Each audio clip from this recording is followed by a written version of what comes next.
a Python program, we have to first type def. As you can see, the def is coming in the red color. It shows that this is a keyword. After def, give a space and then you have to write the function name. Like I am giving a function name func1 and then parenthesis and then colon.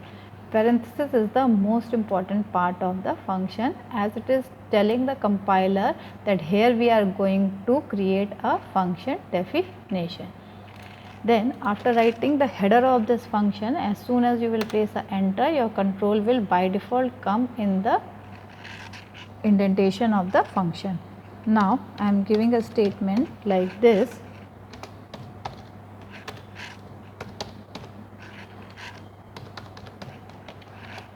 This is a part of a function body. Again another statement like this.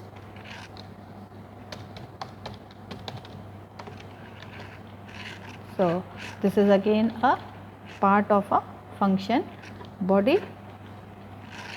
Now after this, if you want to terminate a function body, then what you have to do, you have to come out from the function indentation like this. Come at this particular place here. Now this is not a part of a function body, only these two statements are part of a function body. Then outside the function, after terminating the function, now what we want to use, we want to use the calling. It will not work like this. If you are going to save it and then execute this one, then there would be no result. Why there is no result? Because you have not called your function. The function will give the result only when you are calling it. That means what you have to write here, the calling of the function to get the output. How you have to write the function calling? You have to write the name of the function with parenthesis. Again this parenthesis is very important. We are not giving anything here because we are not giving anything in the function header. Okay, if there is nothing in the function header in the parenthesis, then no need to give anything in the calling because we are not passing any value to the function, so it will be empty. Now to execute this one, now you can see here we are getting the output, good morning children. So the main thing is this, the function definition is not sufficient to take the result from the function. You have to call the function like this. Now extend this. Suppose that if I am writing this one,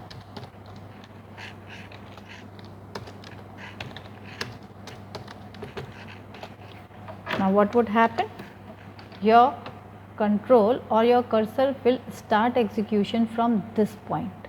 It will never start from the function definition. It will start from the print. Okay, that means your control will execute the first statement which is written after the function definition, that is print 12th class.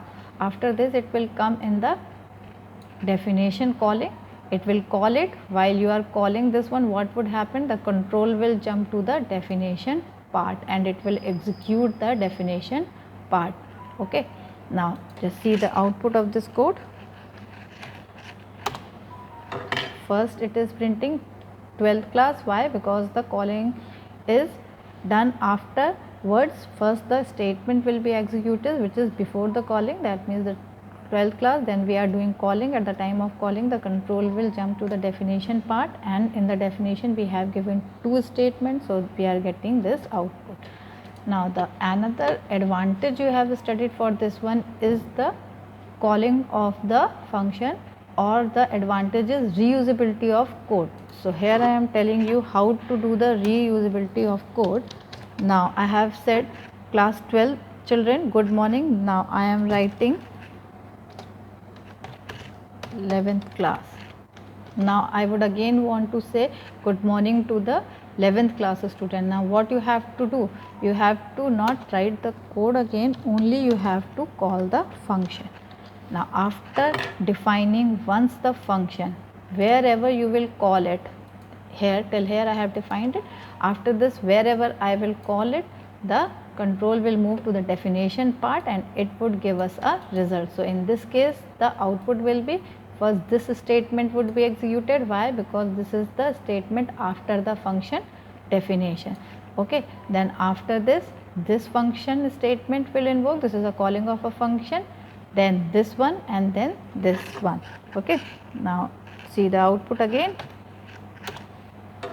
It is giving 12th class, good morning children, due to the function call, then returning back and printing 11th class, and then again a function call, so again it is printing good morning children. So these two are the statements every time which are appearing due to the function call, which shows that we are reusing the code.